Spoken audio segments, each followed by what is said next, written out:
Bonjour, je suis Vincent Ropion. C'est Nicky Larson.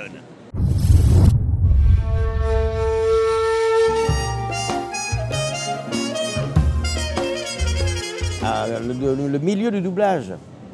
J'ai commencé en 1976. Et effectivement, c'était un milieu avec beaucoup moins de comédiens que maintenant. On devait être à peu près 300, 400 à faire cette branche du métier. Et maintenant, on est 5000 à peu près, 5-6 000. Donc c'était très sympa, très sympathique. Et j'ai un très très bon souvenir de cette époque-là parce que la majorité étaient des comédiens qui jouaient beaucoup au théâtre, qui tournaient beaucoup et qui faisaient aussi du doublage. Et ça m'a appris énormément dans mon métier. Maintenant aussi, il y a beaucoup de comédiens qui pratiquent le théâtre, ou peut-être un petit peu moins. C'est pour ça que j'adore aussi cette époque de doublage où il y a des voix extraordinaires et très reconnaissables aussi.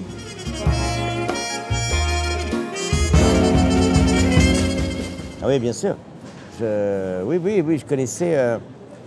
je crois que peu de personnes s'en souviennent de ça, parce qu'effectivement, c'est un peu vieux. C'est le Roi Léo et Prince Saphir, qui étaient donc deux animés japonais. Et à l'époque, ça passait dans une émission qui s'appelait La Une est à vous, avec Guy Lux. Et les gens appelaient pour choisir une série. Et souvent, c'était cette série-là qui gagnait d'animé, et Goldorak. Et Goldorak, donc c'est arrivé bien avant, c'était dans Récréa 2, je crois.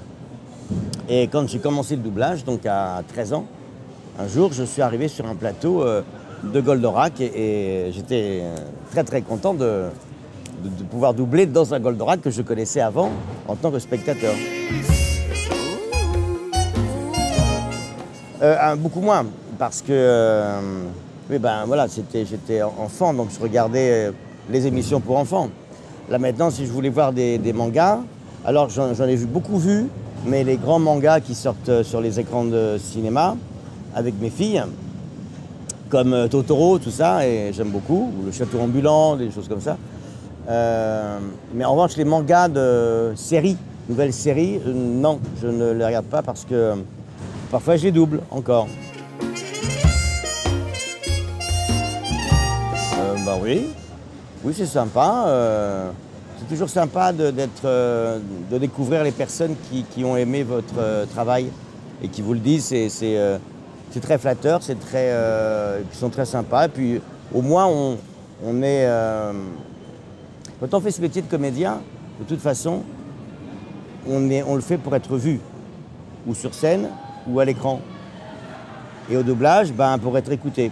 Alors si des spectateurs, téléspectateurs vous disent « j'adore ce que vous faites », ça fait toujours plaisir.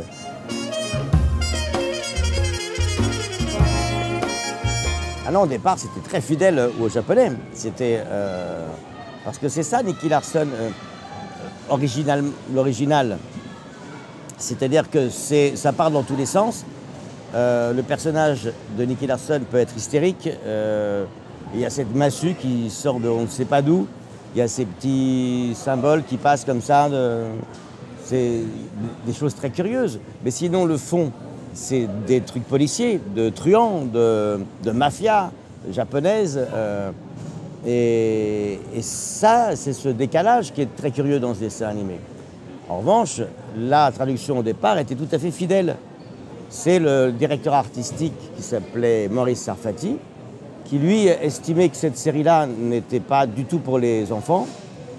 Il faut bien le dire, il s'en foutait un peu. Et il s'est dit, tiens, je vais tout transformer. Et comme à cette époque-là, on avait tous les droits, on avait une toute totale liberté, donc il a fait un détournement, un gros détournement, des méchants. Comme il trouvait que c'était trop violent de dire je vais te tuer, Nicky Larson, donc il disait je vais te faire un bobo, Nicky. Et finalement, c'est ça qui a plu à certains, à d'autres à moins qui préfèrent bien sûr l'original.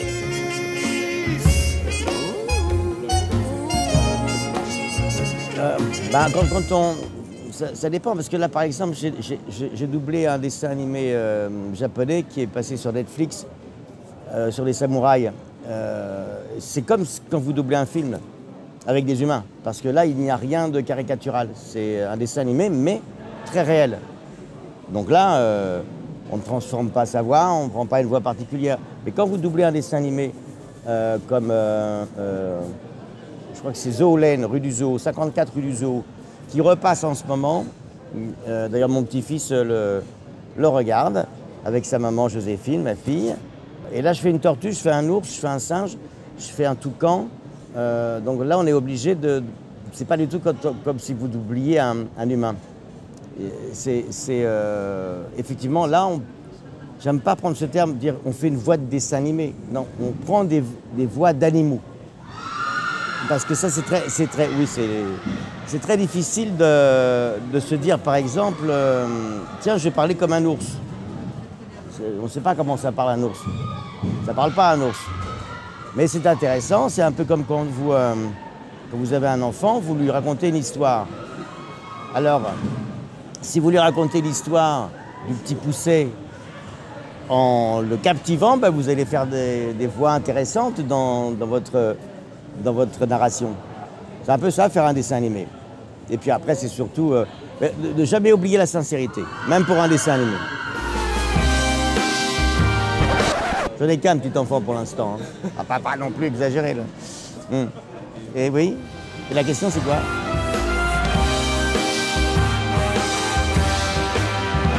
Ah, mes filles, oui. Enfin, alors, j'ai 3 filles. Alors, toutes les 3 ont fait et continuent à faire du doublage. Sauf une qui ne fait plus de doublage parce que ça ne l'intéresse plus. Mais en revanche, elle est dans la restauration et je vais faire de la pub comme chaque fois parce qu'elle a monté un restaurant magnifique qui s'appelle Le Derrière à Vannes en Bretagne avec son ami Simon. Ils ont monté cet établissement. C'est extraordinaire. On y mange très très bien. C'est très très très mignon. Donc voilà, ça c'est pour... Et Joséphine Ropion, donc elle fait du doublage et du théâtre aussi. Et elle a tourné aussi, donc elle est comédienne. Et Lana Ropion, la plus jeune, qui va avoir 20 ans, elle aussi comédienne et qui a reçu le prix il y a 2 ans, 3 ans, au festival de Port-le-Cat pour le festival de Voix d'étoiles. Donc c'est un festival qui décerne un prix au meilleur doubleur pour un dessin animé. Et donc elle a reçu le prix de la meilleure voix féminine pour Le Peuple Loup. Et j'en suis pas peu fier.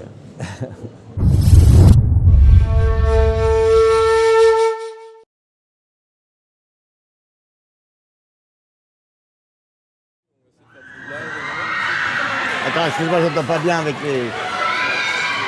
C'est les fans qui m'appellent, j'en peux plus là.